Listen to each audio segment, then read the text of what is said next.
हिंगोलीत पीडीसीसी बँकेच्या कर्मचाऱ्याला मारहाण, पैसे काढण्यासाठी उभ्या असलेल्या व्यक्तीचा हल्ला। हिंगोली येथील परभणी हिंगोली जिल्हा मध्यवर्ती सहकारी बँकेच्या शाखेसमोर आज सकाळी मोठा गोंधळ उडाला। बँकेत पैसे काढण्यासाठी आलेल्या एका व्यक्तीने बँकेतील कर्मचाऱ्याला मारहाण केली। घडलेल्या प्रकारानुसार सकाळी 10 वाजेपासूनच अनेक शेतकरी बांधव बँकेच्या गेटसमोर पैसे काढण्यासाठी रांगेत उभे होते। विड्रॉल स्लिप घेण्यावरून एका व्यक्तीचा बँकेतील कर्मचाऱ्यासोबत वाद झाला। या वादाचे रूपांतर मारहाणीत झाले। संबंधित व्यक्तीने कर्मचाऱ्याला मारहाण केल्यामुळे बँकेत एकच गोंधळ उडाला। या घटनेची माहिती मिळताच शहर पोलीस ठाण्याचे पोलीस कर्मचारी तातडीने बँकेत दाखल झाले आणि त्यांनी मारहाण करणाऱ्या व्यक्तीला ताब्यात घेऊन पोलीस स्टेशनकडे नेले। या बाचाबाची आणि मारहाणीत बँकेतील एका कर्मचाऱ्याच्या डोक्यात मार लागल्याचे बँक व्यवस्थापकांनी सांगितले। या घटनेमुळे बँकेतील कामकाज काही काळ थांबले होते।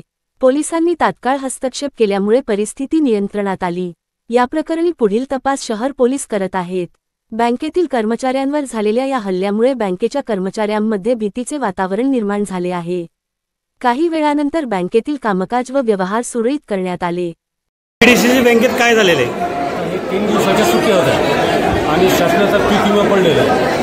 आता प्रत्येक कास्तकार पीक विमा देण्यासाठी येणार इथे, पण आता जवळपास आपण सकाळपासून 700 विड्रॉल वाटला आणि या 700 लोकांना पेमेंट देणं सुरळीत चालू होतं। अजिबात कुठे बाचाबाची नाही, काही नाही। आता हे कार्यकर्ते आले, याने विड्रॉल मागितले।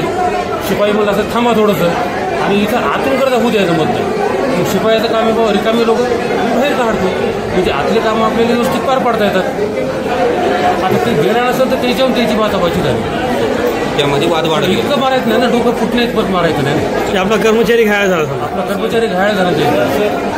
आता